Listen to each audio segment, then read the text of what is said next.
வாத்தியாரையா, என்ன இது திடீர்னு மனுஷத்து நின்னு போச்சு?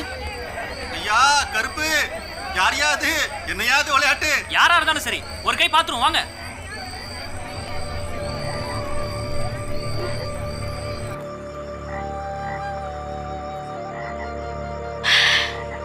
எல்லாரும் ஒட்டு மொத்தமா போயிருக்காங்க. என்ன ஆச்சா ஏது ஆச்சுன்னு தெரியலையே. தனியா போயிருந்தா கூட கவலைப்படலாம், எல்லாரும் சேர்ந்து தானே போயிருக்காங்க. எதுக்காத்தான் கவலை பண்ணோம்? கருப்பசாமியை நினைச்சாலே பயமாத்தாமா இருக்கு. ஒருவேளை சாமி கோவம் வந்து அதுவே மணி அடிச்சுச்சா என்னவோ? என்னமோ தெரியலையே காத்தாய். எங்க குடும்ப விஷயம் தான் உனக்கு நல்லா தெரியுமே. அதை நினைச்சாதான் எனக்கு ரொம்ப பயமா இருக்கு. கவலைப்படாதா, எல்லாம் கருப்பை காப்பாத்துவா.